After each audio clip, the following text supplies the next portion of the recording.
Teachers, let me ask you something. When we assess students, are we only giving marks or are we guiding learning? In today's classrooms, assessment is not just the last step, it is the steering wheel of teaching. Welcome to Pallikkutam Digest for Teachers, presented by Rajagiri Media.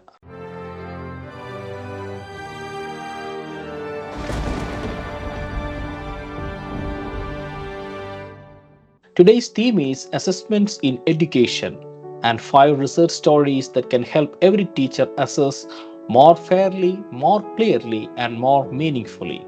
We start with the basics of assessment, then move on to competency based tools, then to teacher training that works, and finally to AI, how to use it wisely without losing trust. Here is the first story, a quick framework every teacher can use. The 4 types of assessment. In April 2025, Educator Insights, a journal of teaching theory and practice, published by Bright Mind Publishing, featured a paper by Associate Professor Ergashova Feruza Yuldashevna from Tashkent University of Applied Sciences in Uzbekistan. She explains 4 pillars: summative assessment for final exams, formative assessment for small checks like think pair share, diagnostic assessment for pre-tests before teaching, and authentic or performance-based assessment, like portfolios, experiments, and real tasks. Recommendations are simple. Align assessments to learning objectives, use different methods for different learners, involve students in self or peer assessment, and use digital tools carefully with equity and data safety in mind. Second, how do we assess what students can actually do with knowledge? A paper published on October 16, 2024 in the Current Research Journal of Philological Sciences by Professor Danieva Maisara Jamalovna, Doctor of Philological Sciences from the University of Economics and Pedagogy in Karshi City, Uzbekistan, explains that learning is often invisible, so assessment must focus on performance. It compares traditional tests with projects, presentations, portfolios, and technology tools like simulations and e-portfolios. Here is the key advice. Match tasks tightly to objectives, build assignments step by step, use clear rubrics to reduce bias, and define the audience.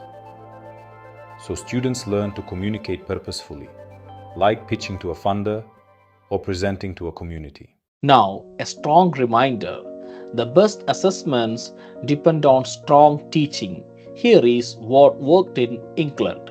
The Team-Up evaluation, published on December 5, 2025, was led by the University of Oxford's Department of Education in partnership with the University of York's York Trials Unit and funded by the Education Endowment Foundation.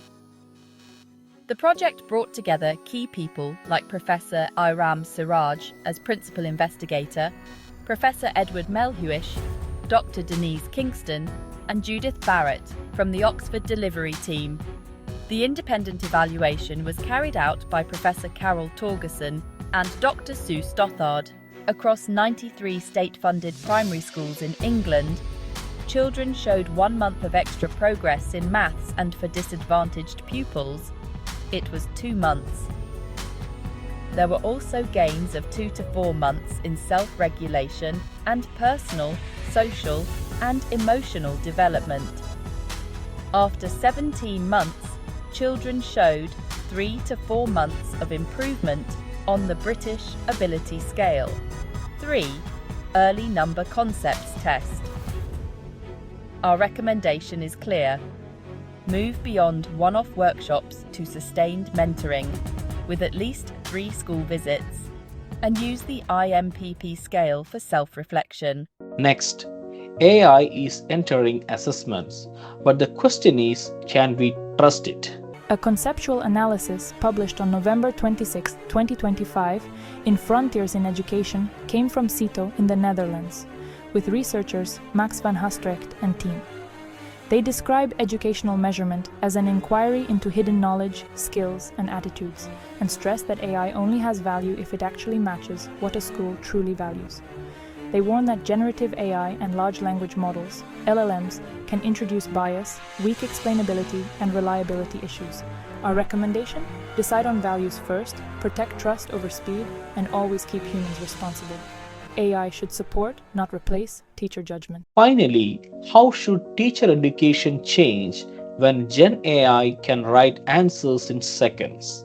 A study published on February 4, 2026 in Learning and Teaching in Higher Education, Gulf Perspectives, came from the University of South Australia, UniSA and James Cook University, JCU.